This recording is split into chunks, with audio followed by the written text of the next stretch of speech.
In today's video, I am going to be planting my garlic. So I am going to show you how I prepare the soil, prepare the garlic cloves, and separate them and then plant them in today's video. I want to get the largest bulbs, and I think of all of these, this one might be my largest. So I think I'm going to take this one. These are my braided garlic that I did in a previous video. If you're interested in braiding garlic, I can link that in the description box below. But in the meantime, I am going to go ahead and take this outside and show you how I separate the bulbs into individual cloves for planting. Okay, so I have my station set up out here. It's a beautiful day today. So what I'm going to do is I am just going to cut off my garlic, use my garbage plate, and get the paper all off. It's just like you're peeling garlic to eat.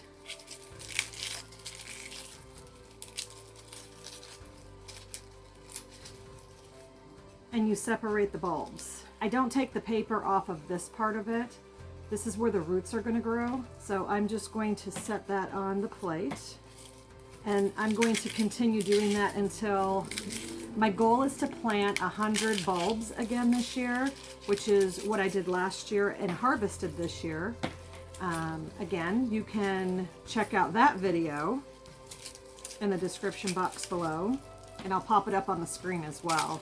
So I'm going to continue doing this until I have 100 good cloves ready to plant. Okay, so I already got all of these peeled.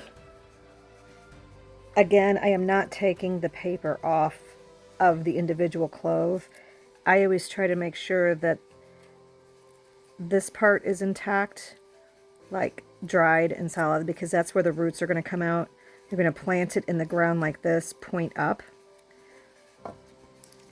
And I do have a little bit more than 100 peeled. I have a few little ones right here, so I'm probably going to plant that in one area just to see how they do. You're supposed to pick the biggest cloves in order to get the best yields. So I have, let's see, 1, 2, 3, 4, 5, 6, 7, 8, 9, 10, 11 piles. This one's more than 10 in that pile. This was the smallest one. So I will show you what I did in my garden, and I'm going to show you what I'm going to do to prep for planting these prior to planting. Okay, so I'm in my garden. I did some cleaning out already. I am going to be using this little tiller. It's called the Mantis, and I'll try to find it online and link it in the description box below if you're interested. It's just a little tiller that works perfectly in my garden. So I'm going to be using this to help till in the soil and get it loosened up. And I also bought some black cow. I'm cheating because I'm not going to have time to clean the chicken coop and place it on the garden because it'll be too hot in terms of fertilizer. So I decided to go ahead and just cheat on just this section of my garden. After I clean the coop, I'll be cleaning up everything else in the garden, and I'll put the coop's fertilizer, so to speak, all in this area, and that way it can set all winter and it'll be ready in the springtime and I can till that in. So these hoops that you see, these are just PVC pipes that I use. They're 1/2 inch. And we attach these clamps so that the PVC pipes can hold. I'll go ahead and show you right here. I use this in the wintertime. If it gets too cold, I just throw the fabric over the hoop and I clamp it down with these little clamps. And I can also include that in the description box below. But that helps in the wintertime. If it gets super, super cold. Now, it shouldn't affect my garlic, but I also plan on planting some lettuce in here as well. And this will probably be my only bed my active bed, if you want to call it that, that will have crops that we can harvest throughout the winter time. So the first step is I'm going to go ahead and disconnect the soaker hose down here and get this all out of the way. And then I'm going to open a bag. I think one bag might work, but I might possibly need two. I'm just going to add this black cow to the bed and get it tilled in prior to doing any planting. So first step, remove this PVC. Second step, add the black cow. Spread it as evenly as possible. Third step, I'm going to till it in. And then the fourth step will be planting the garlic, and I'll also be planting some lettuce as well. Okay, so I ended up putting 3 of the bags in of the black cow, and I'm going to get it spread a little bit more evenly, but as you can see, I spread it out. I also collected a couple of these onions. I'm probably just going to pop back in the ground and see what happens. And then there were a couple little garlic cloves from last year that started growing, so I'm going to pop those back in the ground too and see if that makes it, in addition to all of that garlic. Look, had a little visitor on there. Okay, so I'm going to spread this out better, and then I'm going to till it in with the Mantis. So I really love this Mantis. I forgot how much I love it. Last time I used it was in the springtime when I was planting my garden for the summer. Anyways, it can get away from you a little bit. You know, when you want it to go, you press on this handle. But man, it does a great job. You just hang on to it and look at how great it tilled it. Like, this ground was getting hard because getting compact, whether it was me stepping in it or the rain or whatever, you know how it gets with gardens. Anyways, now this is beautiful. It's all tilled in. With me adding that black cow, I got to make sure that the hole is not filled, so whenever I put that PVC pipe back in, I can.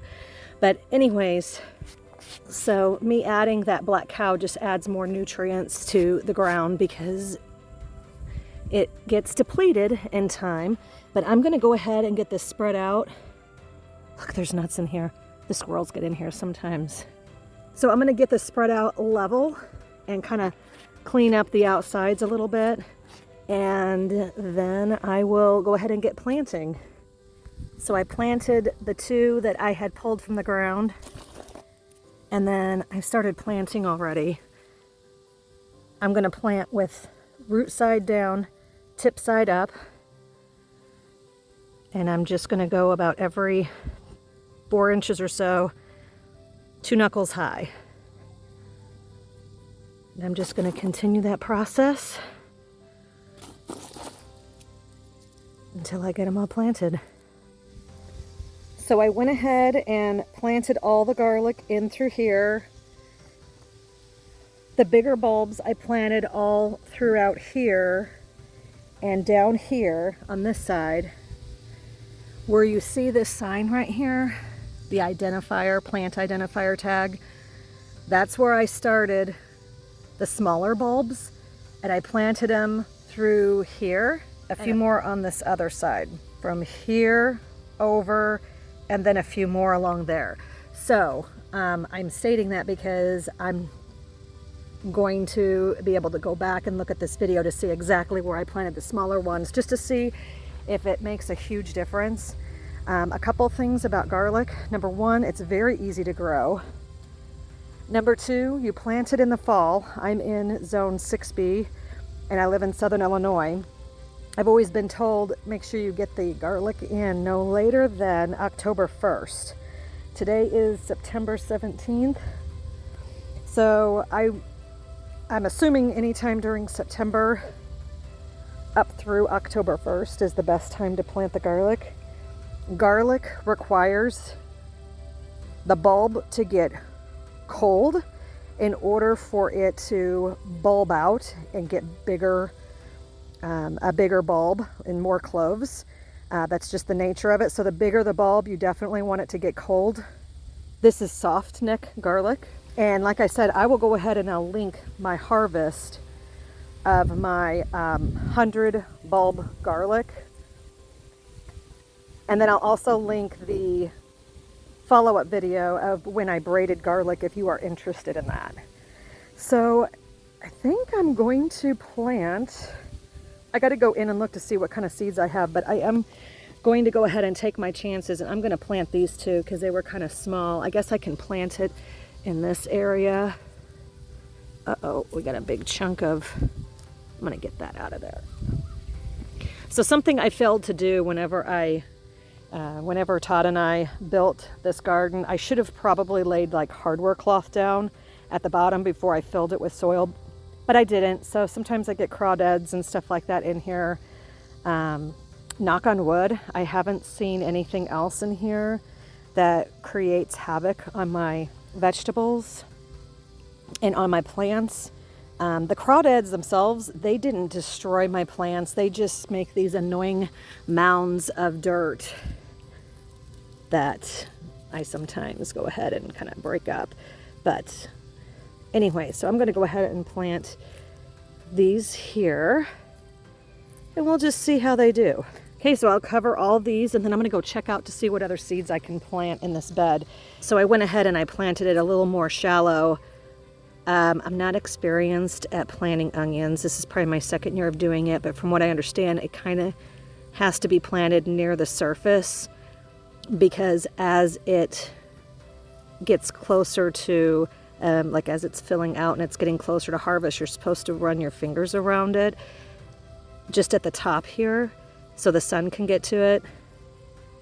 But anyways, I put it just under the soil, so we'll see how that goes. But I wouldn't think, actually I am going to go ahead and cover it a little bit because it's going to have to go through some cold times, not unless I harvest it in the fall or in the early winter.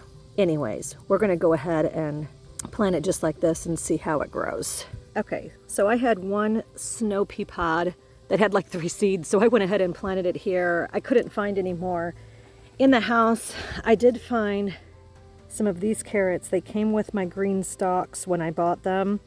So I'm going to plant a row of those, and I'll just have to spread them out when they start sprouting. This is parsnips. Honestly, I don't even know if these seeds are still good. Actually, they might be. It says sell by 12 of 23. I think that's what it says. Anyways, so I'll go ahead and plant a row of those. We love parsnips, especially around the holidays. We usually don't have hard freezes until maybe January, February time here. So I think these will work, especially when I have my row cover on. And then I have these onions. These were from Baker's Creek. We'll just see how that does. Oh, and I have these onions too. These are also from Baker's Creek. It's a sweet Spanish, yellow sweet Spanish onion. So I do know with my row cover, I fold it in half so it can be really thick if it gets super, super cold. So I'll plant my onions more through here and through this section, like through here and here. I couldn't find any lettuce. I have to make sure I go to the store, and so I'm going to leave a space for a lettuce. And then I'm just going to do 1 row of carrots and 1 row of parsnips. And I think I'm going to call this bed done. Oh, it looks like I have another onion back there that I found before I tilled all this up. So I'll plant that over here with the friends. So as a disclaimer, I normally start these seeds in the house weeks before I plan on planting them outside, and then I can separate them out before planting them. But I'm just going to go ahead and see what happens this fall. I had these seeds sometimes, so I just wanted to go ahead and use them up. I have like 3 rows through here. That is this onion. Then I sprinkled some seeds right through here and in through here with these seeds, the yellow onion. And as they grow, I planted it kind of thick, but as they grow, I can thin them out. And I am going to reserve I have my footprint there as a reminder where I need to start. So I can start with my lettuce from here to probably about here. And then I'm going to do a couple of rows of 1 carrot, 1 parsnip. I'll do the parsnips in this row, and then I'll do the carrots closer to the fence. So that's how I will remember what these are. Okay, so there you have it. I went ahead and I planted everything that I wanted to in this bed. This bed is approximately 4 foot by 10 foot. I went ahead and reattached the soaker hose just in case we need to do any watering in. I thought it was going to rain, but we'll see. If it doesn't rain by tomorrow, and if it doesn't look like there's any rain in sight, I will come out here and I will at least get it watered in. I do have my footprints, and I know that it is quite an impression and compacted, but I will loosen that up when it comes time for planting the lettuce. But I know that this is the section from here over to here will be my lettuce bed, so to speak. I hope you gained value from this video, and if so, be sure to give it a thumbs up. And if you want to continue watching me on my gardening journey, be sure you subscribe. If you're new to my channel, I don't just do videos on gardening. I also do videos on my chickens, do some landscaping. I've done some cooking, which I need to do a lot more of this winter. I'm going to start making pasta from scratch for the first time. I'm sure it will be fine. I'm a little nervous about it, but I was nervous about making bread, but I do make bread generally when it's colder out, so I'll be doing that as well. We've done some canning, but we didn't do any videos on canning. So if you would like to continue following me on my gardening journey, or anything to do with gardens, chickens, woodworking, cooking, and sometimes I do reviews, be sure you subscribe so you don't miss any upcoming videos. And until next time, thank you for watching.